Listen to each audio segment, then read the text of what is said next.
Hello and welcome to Sports Women Connect. On the show today, we are going to be discussing transitioning from elite sport into sport leadership. And to join me in this conversation is the former national Crested Cranes coach, Miss Majidah Nantanda. She is also the co-founder for the Growing the Game for Girls. Welcome to the show. Thank you so much. Okay, before we go into all the details, tell us a little bit more about yourself.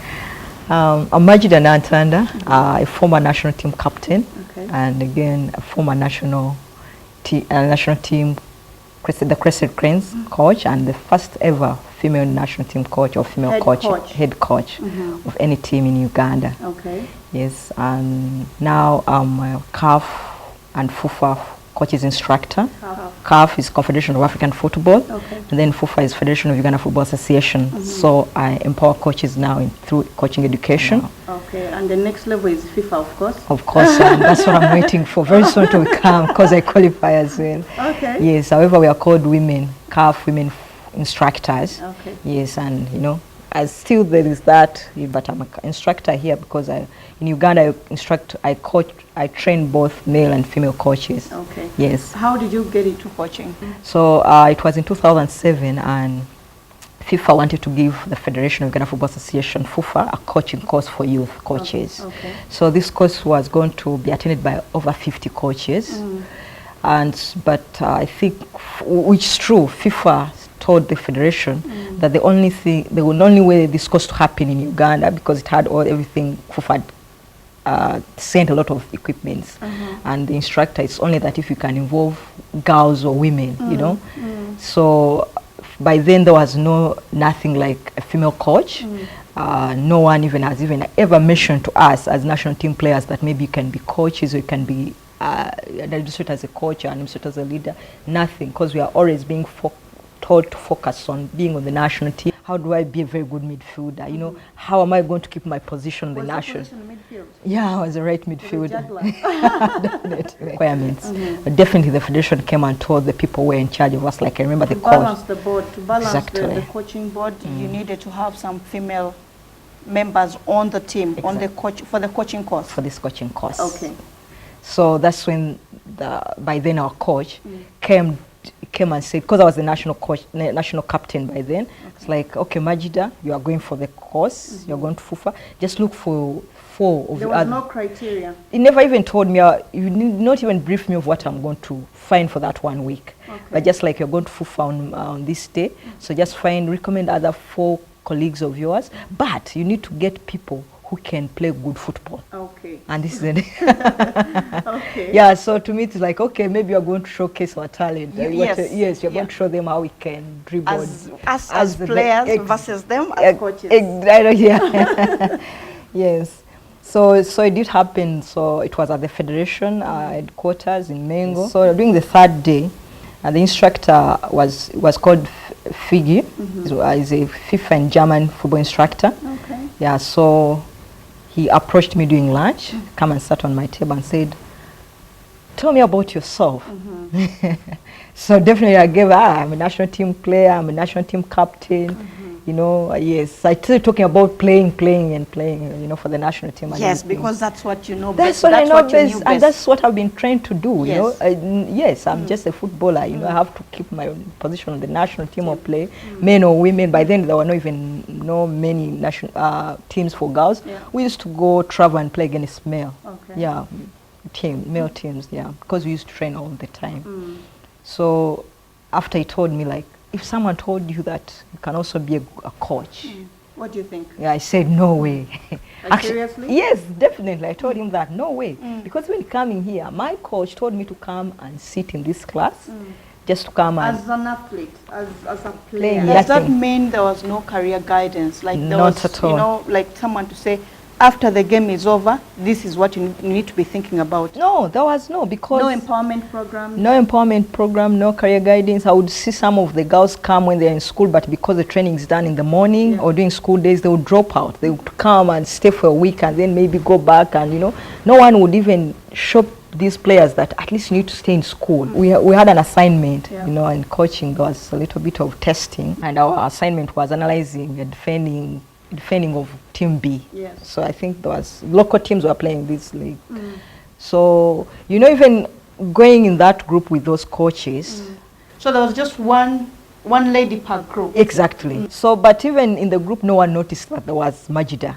Because there was within the system. Exactly. They were talking amongst themselves, you know, because they are coaches. Yeah. But you know, when you are into something, I was catching up because defending and I was seeing Team B, at least I knew things. So instead, like I was also following and taking some notes, not seriously, but just trying to catch up with them, which helped. So during the assessment, like when we came back to class, it's like, okay, everyone had to present. And can you imagine? These people were selecting themselves, I'll be the team group leader. So that group leader is in charge, they want to present, you get it? And our group leader was standing, it's like, no. This time I'm going to choose. So he just pointed at one of the coaches, a male coach, can you come and present? I think psychologically I had read our mind, like we knew that people just follow, but they are not really into this thing. Yes. Definitely the coach said, I can't. He asked him, are you not a coach? I am. Why? I'm not ready. So just telling the instructor that he's the group leader is in charge of talking on our behalf, you see. So for him, it's like, okay. So it's like, young lady, can you try? And that was the opportunity. Exactly. You had been on the pitch, so definitely. most of the things that is one crucial thing. Someone who has been on the pitch, the knowledge is just automatic. Most especially when you have played on the high level. You may not know the technical terms, but you understand. Exactly. I didn't know how to talk about the he used this technique because I didn't know what it is. But I wanted to say it like normal saying. Yeah. Okay. Yes. And I remember what that instructor told me was like, I didn't even mind about what you're going to talk about, the analysis. I just wanted to see you as how bold you are. Do you think being the team captain had something to do with, you know, your confidence, your boldness to just stand up in front of all these people and be able to, you know, present? That one I think, but I think it's even something someone has. Because I remember before 2000, I was the assistant captain of the national team. Okay. But you know, when people come to visit and you have to talk, so my captain could not express herself. So most of the time you would step in. The coach would say, okay, Majidah, go. So I would step in if I have to thank the people who have given us anything. So you see, for me, I had that confidence. I had I was a leader even before. Yeah, because I had just come to the team, but I was talking on behalf of the captain, you know. Yes. So that was my role. So the captain had the amber. You became the PR. Exactly. Yes. And then I think that one, and of course when you are the captain, of course there are things that you do with your, you know, players come and talk to you, and sometimes you have, and sometimes you're the one to go and talk to the coach or something. You know, even when you're choosing a captain, those are things you need to look at. Someone who has the confidence because of the game you're playing or what. Definitely. Yes. So I think that, but as a person, for sure I had that even before. Even if I wasn't the captain, I'm sure I would stand. And how did that turn out? It turned out like on the last day, so the instructor, when all the FIFA people, the executive, the president, the technical people of the federation, definitely, because this was a big course for the youth coaches in Uganda, and most of the coaches that attended are the top coaches now we have in Uganda. Okay. The material, you know, so many of them. So now it was big for the federation, and then the instructor was like, before I say anything, I would like to recognize one of the participants, who has one of the best participants in this course. Yes. Okay, and it's like Majidah. Got the appreciation that you had been longing for the first time. For all these years, I've been a national team captain, a national team player, very good midfielder.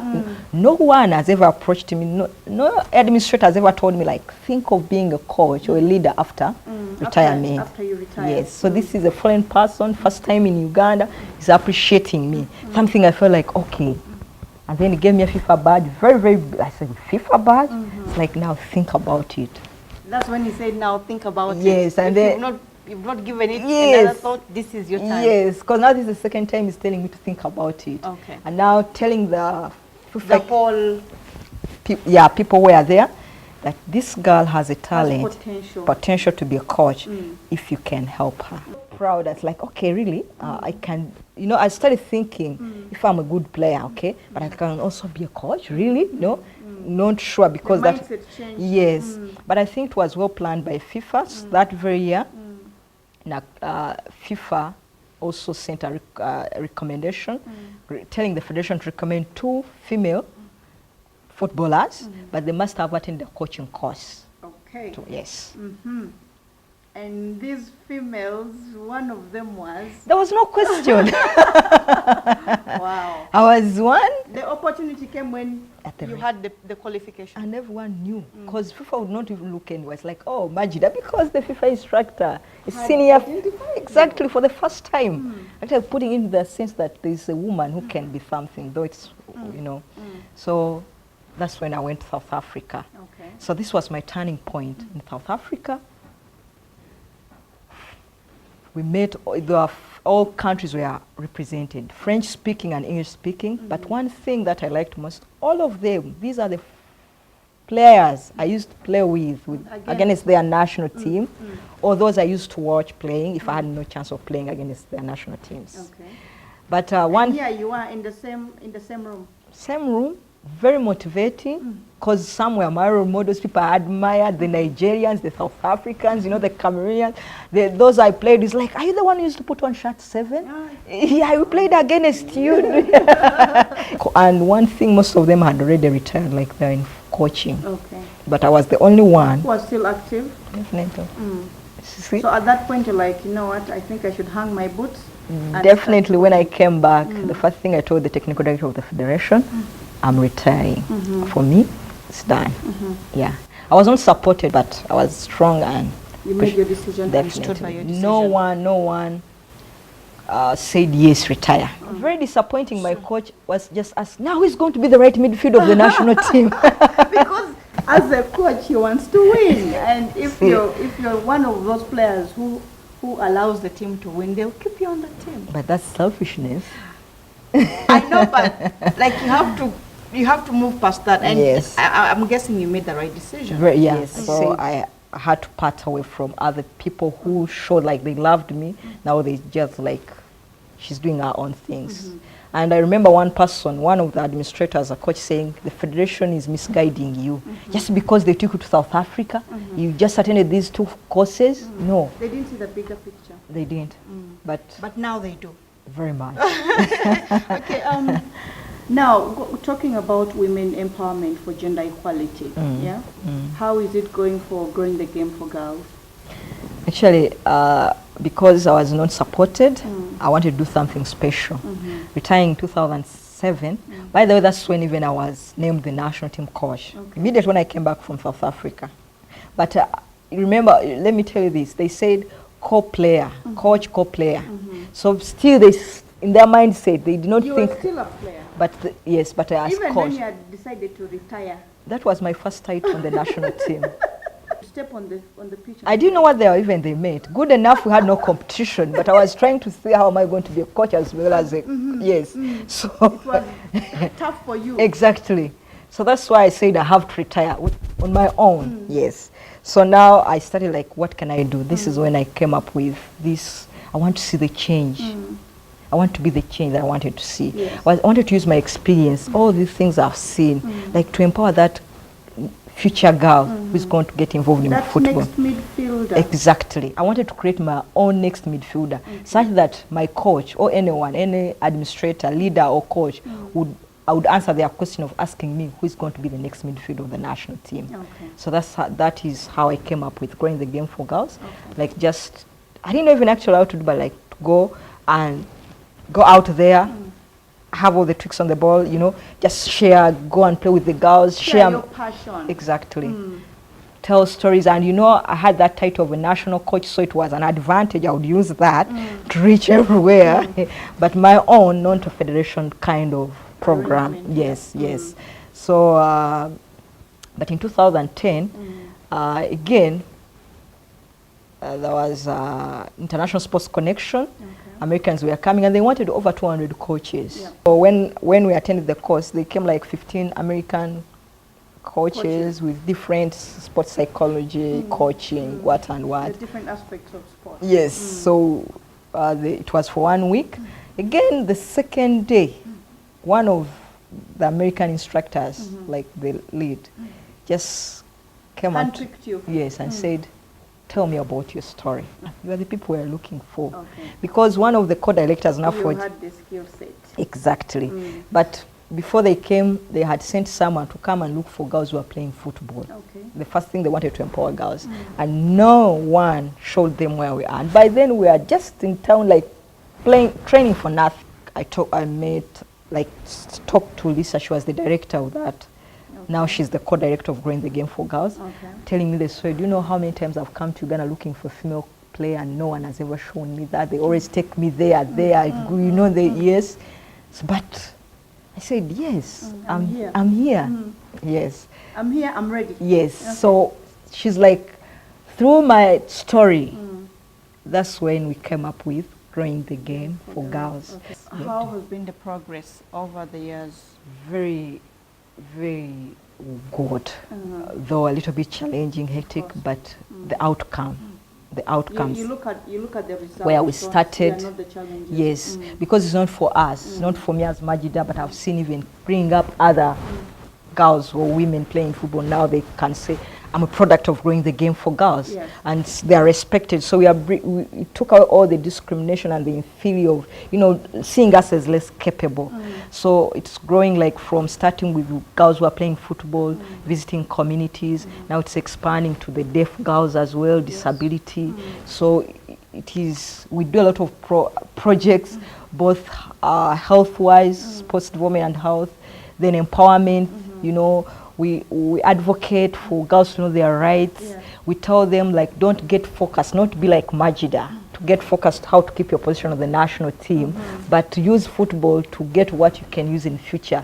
If you're a good footballer, go and attain free education. Yeah. Get education. Exactly. If you're a working class, get those connections for football and get working, jobs, So I'm trying to tell these girls who are playing football, wherever they are, in communities, and actually sensitizing, and even talking to the parents, telling the parents the benefits of playing sports participating in sport for a girl child. Okay, parents are not paying school fees, so if I tell a parent your child can study for scholarship, exactly from S1 to S6, the parent just say, let my girl play. So we're increasing the number of players through the scholarship program. Exactly, but again we're empowering these girls through football to be educated. They're the ones who are going to be MPs, they're going to be the leaders, get that? Yeah. Yes, so that one, and again we're empowering other girls to also come into sports coaching and leadership in sports, so which has worked.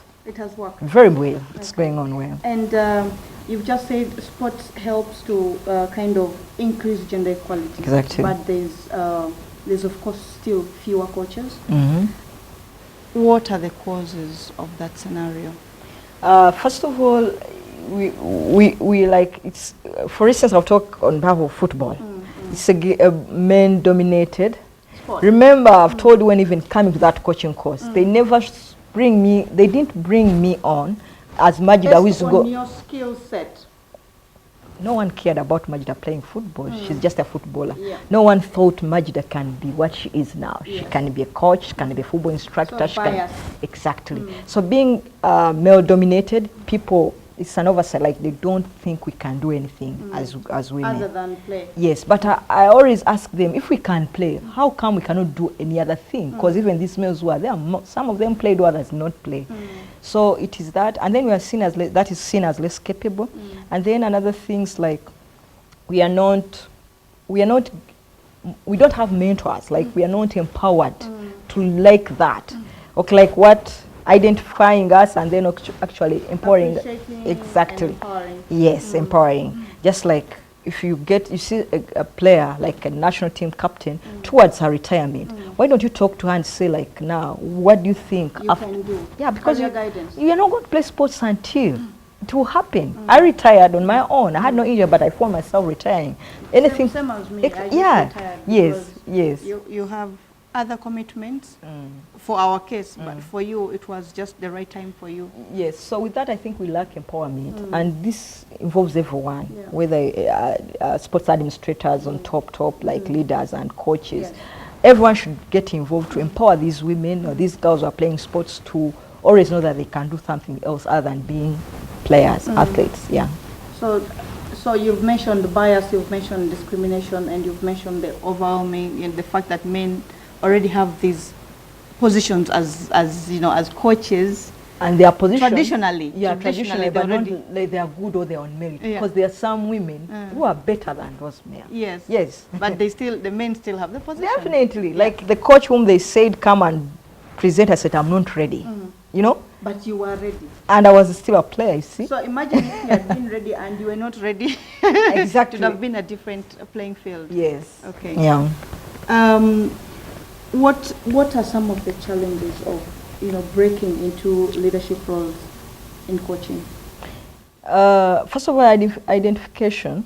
And if you are identified, like, people will not respect you. Okay. Let me tell you, I'm one of the coaches, because I say, like, I came into coaching a system of Uganda in 2007, from where I came from. But I feel like I'm one of those people who have worked hard, because I always have to prove. I have to prove to people that I'm there, I can do this. You get that? So people should appreciate you, like, after seeing, you see. But before, it's like, hey, that one, a woman, that's their first impression. But when you stand out there and then start telling them things and do things, like, okay. And then that's when they want to see the good coaching that you're preaching. And that's how they will respect you. So which is not good, because if at least those are the challenges. So if you're weak, if you're not a strong woman, definitely you leave it. You break off. Yes, and on top of that, there are people who can even want to pull you down, like to switch you off.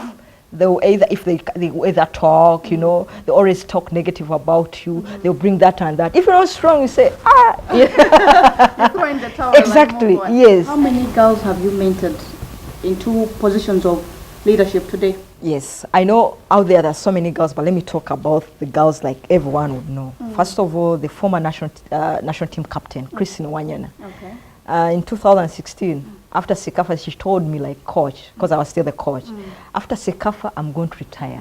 I said, Christine, tell me why you want to retire after Sekafa. It's like, coach, you took me into coaching course. I'm one of the top qualified coaches in Uganda. And now I have a job of coaching. I'm paid. Now tell me why you don't want me to retire. I said, retire. Good. So you're not going to find Christine anywhere near anyone begging. Okay? She is doing self-independent. It's through mentorship. She's a product of G3. Because when I was a coach and she was the captain, because I wanted to see to be the change I wanted to see. I didn't want me to be like my former coach who told me who's going to be the right midfielder. I told Christine, there's time when you're going to retire, attend a coaching course. But then she was playing professional in Rwanda. I went there and collected her. I said on Monday, you should be back in the country. Give me those 2 weeks. After, go to your profession in Rwanda. She came. Okay. Jean Seninde. The Jean, now we see the Jean. Of Jean Seninde Foundation. Of Jean Seninde Foundation. Yes. What else do you want? Because she's mentored, she has been talked to, she's doing wonders. She's helping hundreds and hundreds of girls. Wow. She's actually advocating for us. She's in FIFA now, everywhere. She's talking about girls into sports. If Jean was not mentored, if she was not guided, she would say, okay, you see. What would be your one wish for girls in sport? For me, I would like to advise these girls. Let us use the sport we are playing to achieve what we want. Okay? Us, the old generation, were exploited because we didn't know. We are told, play. But let us change it. It's not play. It is play and do other things. You know, when we used to play, people would play and then sleep because we could not think of anything. Wake up at 3, you eat. If you have something to eat, you go to the pitch, you train something. So now I'm telling these girls, let them use the sport they are playing. Let them go to school if you have a chance. Use your talent to take you to school. Go until university, okay? After that, when you retire, decide to do. Use that connection. You know, when we are still playing, we have connection. People would take you. People would want to take you to clubs and do everything. But let's get those connections and say, I'm jobless. They'll give you jobs. Yes. So let us use sports. Let us use the sport we are playing just to empower ourselves and become someone else in the future. We are the future leaders. We can be MPs, but let us use sport. Let us use sport to better ourselves. Yes. Those were the words of Miss Majidah Nantanda, and we could go on and on, but that's all we had time for today. Until next time, goodbye.